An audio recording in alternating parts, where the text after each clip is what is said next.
the story of Robert Davila. You know who that is? No, you don't, because I do. 3 months ago, I gave khutbah in Fort Worth. I haven't been to that masjid in 4 or 5 years, and they invited me for some reason, and I went. And I gave khutbah there. My khutbah was about dua. An Egyptian fellow comes up to me, a young man came up to me afterwards, he goes, Allah fulfilled my dua today. And I said, what's your dua? He said, my dua was that Nouman Ali Khan should meet Robert Davila. I was like,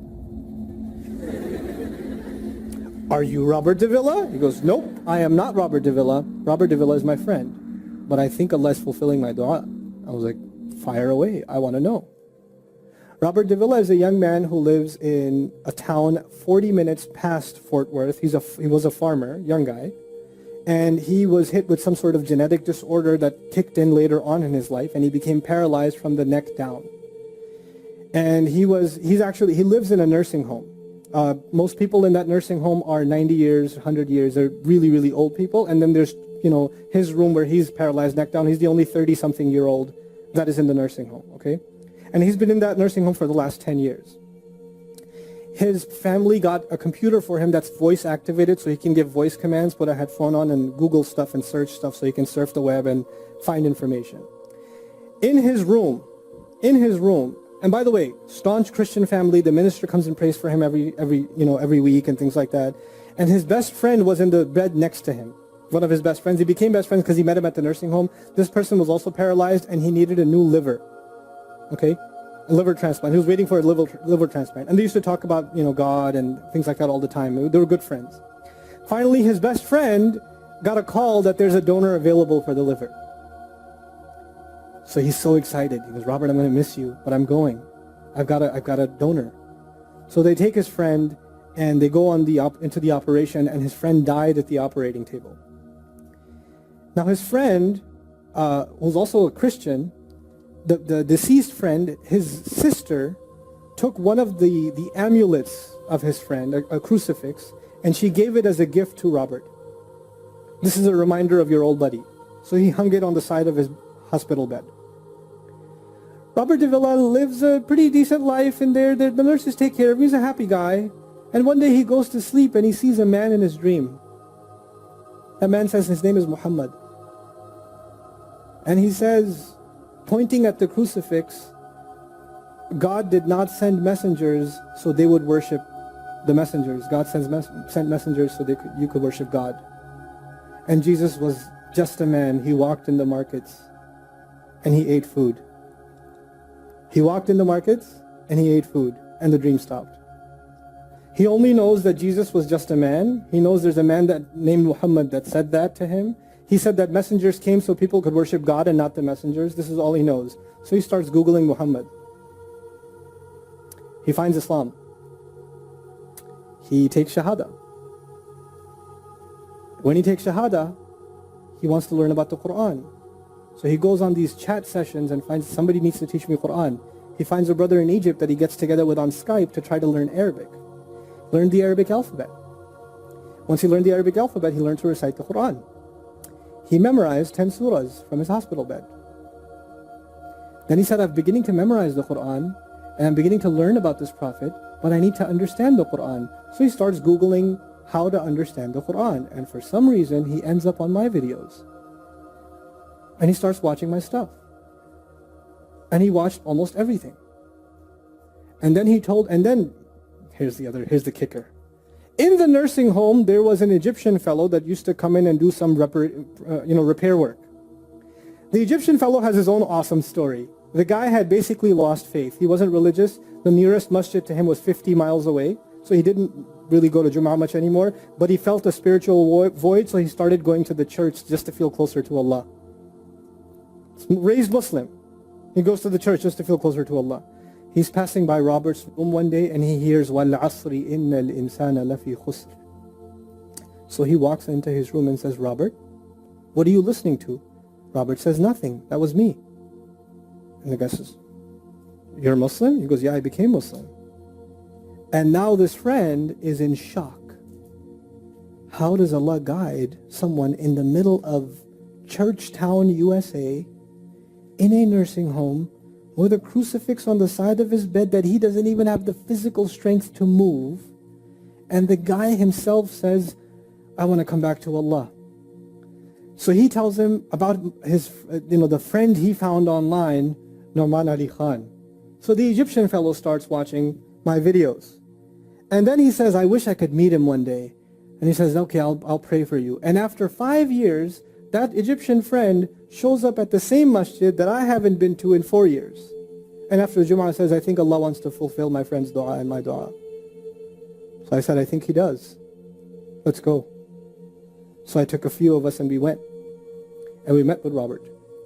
We had a beautiful conversation with him. And inshallah, for Eid, we're going to go to his nursing home again. The nursing home was pretty shocked. You're all here to meet Robert? Like, yep. Why do you want to meet him? He's an inspiration. I'm like, okay, let me check if we can. And they had to call the hospice administrator and all this stuff, and then eventually let us in.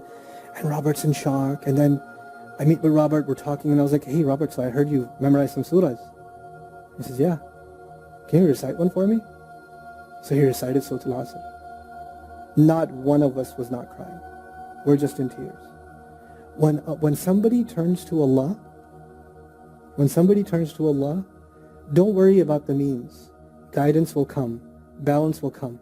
I want to tell you some more about Robert because young guys are here. Young guys that play basketball. Young guys that are healthy.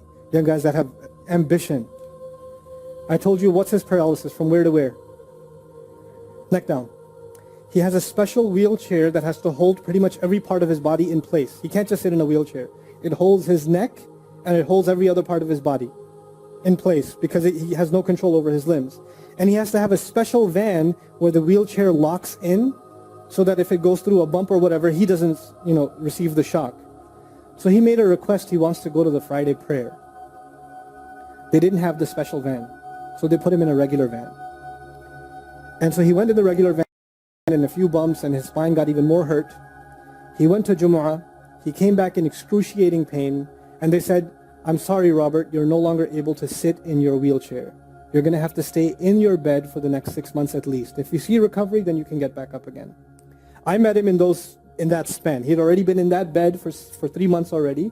And the reason he was in that bed is he went to the Jumu'ah prayer. And he told me about the Jumu'ah prayer. He said, I've never felt more peace in my life than I was in that masjid. And you know what I'm going to do, Brother Naman? When I can sit in my chair again, I'm going to go to Jumu'ah. I'm going to go to the masjid because I've never felt like that before.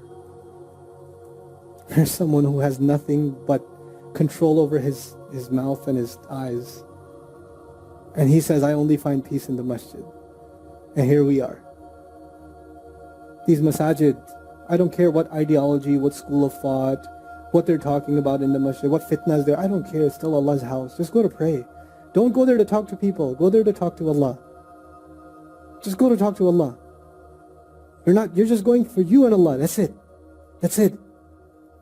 Other things will come, but you're not going for them. You're just going there to find peace. You'll become different people. If Allah can guide Robert Davila, Allah guide everybody. And then he said, sometimes I wonder why Allah put me in this position. And then I say to myself, what, am I kidding? Allah has given me so much. I am so grateful for what He gave me. And if this is the way He was going to bring me to Islam, it's all worth it. So worth it. You have Muslims that lose a little bit of health and they say, why is Allah doing this to me? And this man, if you would think, nowadays atheists argue because of suffering, there's no God. If one man has in a position to say, I don't believe in God. If there was a God, why would I be in this position? It would be Robert Davila. That guy would say, I don't believe in God. If there was one, why would I be in this mess? And yet he's in this position, and I've never seen a face with more nur. Never. I've never seen a face that has more contentment on it. He's so satisfied with life. He's so happy.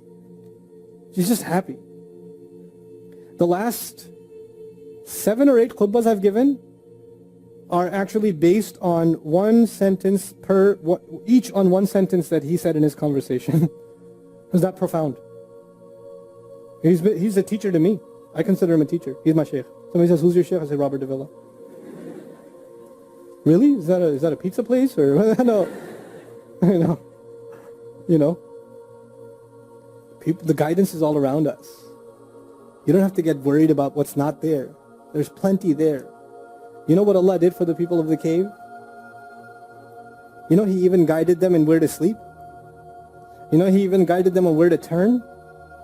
As the sun was coming, they'd turn away from it. As the sun came from the other side, they'd turn the other way. Allah will guide you in your sleep when you make dua to Him. He'll even guide you in your sleep. Every toss and turn will be guided by Allah. Can you imagine? We shouldn't be skeptical in Allah's guidance. We shouldn't worry about how am I going to find balance. No, that's Allah's job to guide you. Your job is to talk to Him. Your job is to get sincere. That is the message I have for you. That is how we're going to find balance. Honestly. And if once you do that, once you become sincere to Allah, Allah will open doors. Allah will give you friends. Allah will give you teachers. Allah will give you access to resources, all of which are going to bring you closer and closer and closer to Him and to the truth and make life better for the people around you. This is really the gist of what I wanted to share with you.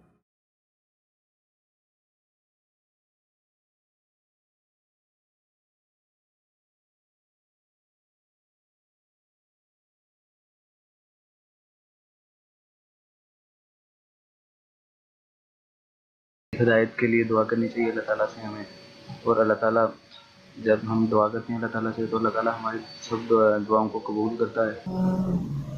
There is a will, there is a way. Allah جب جسے چاہے ہدایت دے.